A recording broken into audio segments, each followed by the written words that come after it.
ভোটের মুখে আরাবুল ইসলাম তিনি নাকি তৃণমূল কংগ্রেস ছেড়ে দিচ্ছেন, বলা ভালো ছেড়ে দিতে বাধ্য হচ্ছেন, এমনটা খবর কিন্তু এই মুহূর্তে বাতাসে বেশ তীব্র হয়েছে। ভোটের মুখে তৃণমূল ছাড়তে চলেছেন আরাবুল ইসলাম। শওকত মোল্লার চাপে কোণঠাসা হয়ে দল ছাড়ার সিদ্ধান্ত আরাবুলের। এখন সূত্রের খবর, এমন খবর এখনো পর্যন্ত সূত্র মারফত জানা যাচ্ছে। আরও একটা বিষয়, আরও একটা আপডেট জানা যাচ্ছে যে আগামীকালই তিনি নাকি যোগ দিতে পারেন ভাঙড়ের প্রাক্তন বিধায়ক আইএসএফে। আগামীকাল তাঁর আইএসএফে যোগদানের সম্ভাবনাও প্রকট হচ্ছে। এই মুহূর্তে আমার সহকর্মী সত্যজিৎ আমার সঙ্গে সরাসরি রয়েছেন। সত্যজিৎ, প্রথমেই জানতে চাইবো আরাবুল ইসলামের এই মুহূর্তে দল ছাড়ার যে এখনো পর্যন্ত খবর পাওয়া যাচ্ছে তার সত্যতা এখনো পর্যন্ত কতটা? তার কারণ দীর্ঘদিন ধরেই দলে বেশ একটা চাপের মুখে, তার কারণ ভাঙড় মানে আমরা জানি আরাবুল শওকতের মাঝখানে ওই বনাম শব্দটা বসে যায়, তাদের মধ্যে সম্পর্ক খুব একটা ভালো না। এটা কি তারই ফল? একেবারেই বেশ কিছুদিন আগে থেকেই বলা যেতে পারে যে আরাবুল ইসলামের জেলে যাওয়া এবং তার পরবর্তীতে দল থেকে তাকে সাসপেন্ড করা, এই ঘটনার পরবর্তীতে কার্যত এক পেশে হয়ে যায় আরাবুল ইসলাম এবং শওকতের সঙ্গেই তার সংঘাতের কারণেই তার এই এক পেশে হয়ে যাওয়া। আজকের যেটুকু খবর আমরা জানতে পারছি এবং কোট আনকোট আরাবুল ইসলাম বলছেন যে দল থেকে এক পেশে হয়ে যাওয়ার পর থেকে কার্যত একাধিকবার তিনি দলকে জানিয়েছেন দলে ফেরার জন্য। সেই অনুরোধে কোন রকম ভাবে দল সাড়া দেয়নি। সত্যজিৎ, আমি তোমার কাছে আসছি।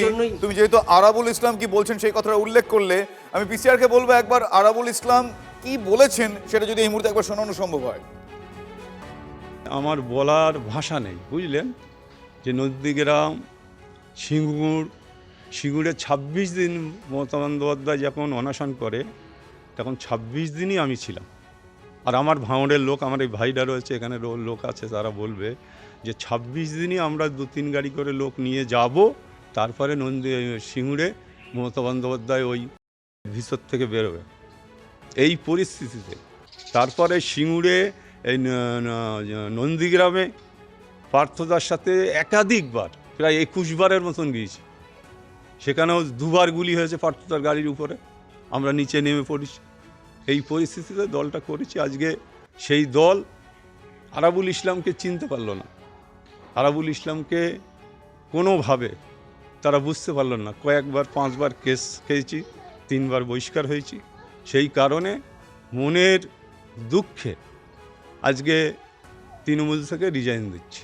না, এখন কিছু বলবো না, এটা ঠিক সময় আমি বলবো, পরিস্থিতি হলে বলবো। পরিস্থিতি মানে কি 2-1 দিনের মধ্যেই যেটা হবে সেটা হবে।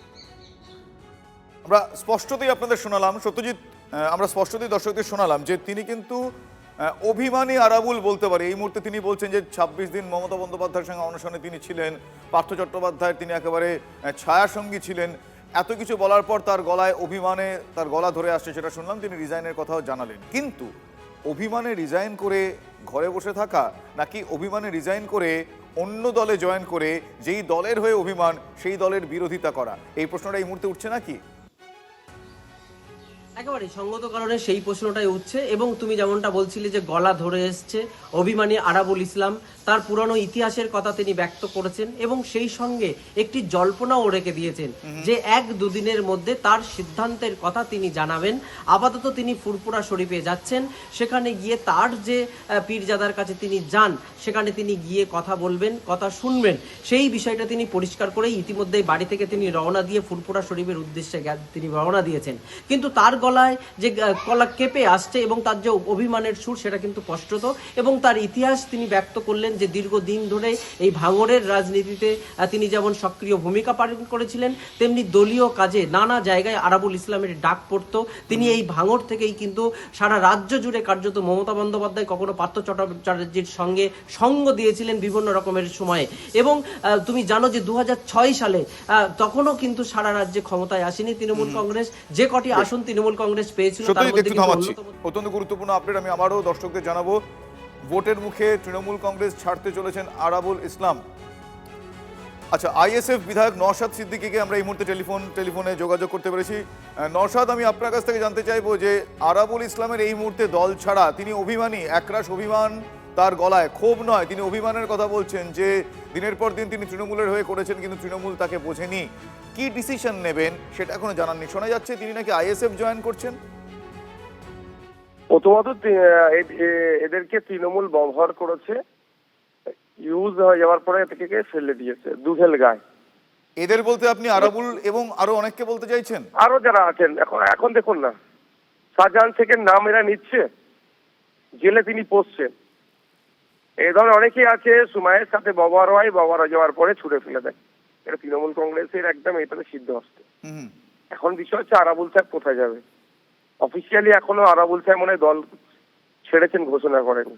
আগে অফিসিয়ালি ঘোষণা করুক, তারপরে তার স্ট্যান্ড কি থাকবে তিনি বলবে, তারপরে আইএসএফ বিবেচনার জায়গায় থাকবে। নওশাদ উনি একেবারে ক্যামেরার সামনে বলেছেন যে উনি রিজাইন করতে চলেছেন, হয়তো সময়ের অপেক্ষা সেটা। যদি রিজাইন করেন, এবং প্রশ্ন আমাদের সহকর্মী প্রশ্ন করেছিলেন, তিনি বললেন যে 2-1 দিনের মধ্যে জানা যাবে। আমি জানতে চাইছি আপনার কাছে, আপনার সঙ্গে কোনোভাবে কি উনি যোগাযোগ করেছেন? আমার সাথে কোনোভাবে যোগাযোগ হয়নি, এটা যেমন সত্য কথা। আর একটা সত্য কথা হচ্ছে, আমাদের পার্টির বিভিন্ন স্তরের নেতৃত্বদের সাথে তিনি অ্যাপ্রোচ করেছেন। জেলা স্তরের নেতৃত্ব, রাজ্য স্তরের নেতৃত্বের সাথে তিনি অ্যাপ্রোচ করেছেন আমাদের সাথে যুক্ত হওয়ার জন্য, এটা সত্য কথা। বেশ, আমি আরো একটা বিষয়, নওশাদ, উনি আলটিমেটলি ইচ্ছে প্রকাশ করে আপনার কাছে আসলে বা সেই মতন করে আপনারা কি তাকে সাদরে আমন্ত্রণ জানাবেন? দেখুন, ওই পাওয়ারটা আমি আমার হাতে নাই। আমাদের পার্টির প্রতিষ্ঠাতা পিজেট আব্বাস সিদ্দিকী পুরো ডিসাইড করেছে।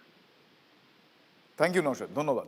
নওশাদ সিদ্দিকীর সঙ্গে আমরা কথা বলছিলাম, আইএসএফ বিধায়ক নওশাদ সিদ্দিকী। তিনি স্পষ্টতই শুনলেন, তিনি জানালেন যে আইএসএফ এর বেশ কিছু নেতৃত্বের সঙ্গে বিভিন্ন সময় আরাবুল ইসলাম তিনি যোগাযোগ করেছিলেন, কিন্তু আরাবুল ইসলাম এই মুহূর্তে আইএসএফ জয়েন করছেন কিনা সেই খবরের শিলমোহর এখনো পর্যন্ত নওশাদ সিদ্দিকী অন্তত দিলেন না। কিন্তু সম্ভাবনা যে প্রবল, সেই বিষয়টাও কিন্তু এক্ষেত্রে এক প্রকাশের সম্ভাবনাটা তিনি জিয়েই রাখলেন।